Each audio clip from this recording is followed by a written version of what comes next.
राई स्टार अपने दिमाग से काम लेता है और गांव वालों से बोल देता है कि वह कबाड़ वाला मेरे घर में कुछ काम करने आता है, जैसे झाड़ू पोंछा, पौधों को पानी देना, ये सब करने आता है। फिर गांव वाले राई स्टार मंत्री के मुंह से बात सुनकर एकदम शांत हो जाते हैं। लेकिन यह बात राई स्टार को अंदर ही अंदर खाए जा रही थी कि उसकी पत्नी एक कबाड़ वाले के साथ गलत रिश्तों में लिप्त है। तकरीबन 15 से 20 दिन बाद राई स्टार अपनी पत्नी से कहता है कि चलो हम किसी एक अच्छे जगह पर घूमने के लिए चलते हैं।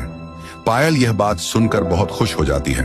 वह कहती है कि अगर हम चल रहे हैं तो क्यों ना हम रमेश को भी साथ ले लें? राई स्टार कहता है कि ठीक है, उसे भी साथ ले लो। पायल को लग रहा था कि राई स्टार पूरी तरह से उसके वश में है और जैसा वह चाहेगी वैसा करेगी। राई स्टार अपनी पत्नी पायल और उस कबाड़ वाले रमेश को साथ ले जाता है और घर से 300 से 400 किलोमीटर दूर एक खूबसूरत जगह पर जाता है।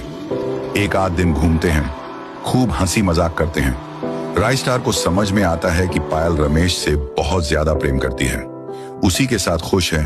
तब तीर्थ स्थान पर जाने के बाद वहां पर राई स्टार अपनी पत्नी पायल से कहता है कि अब मैं तुम्हारी शादी इस रमेश के साथ कराने वाला हूं, क्योंकि तुम इसके साथ बेहद खुश हो और मैं नहीं चाहता कि किसी की जिंदगी बर्बाद हो।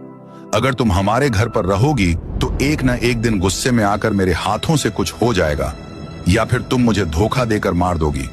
इसीलिए तुम इसके साथ खुश हो तो इसके साथ विवाह कर लो। पायल सुनती है तो वह रोने लगती है, गिड़गिड़ाने लगती है और बोलती है, मुझे बड़ी गलती हो गई, अब ऐसी गलती नहीं करूंगी। मैं रमेश को छोड़ दूंगी। तभी राई स्टार अपनी पत्नी पायल को वहां पर छोड़ के अपने घर जाने लगता है। पायल रुको रुको कर चिल्लाने लगती है। उधर पायल न चाहते हुए भी उस कबाड़ वाले रमेश के साथ रहने लगती है, क्योंकि रमेश के पास कुछ भी नहीं था।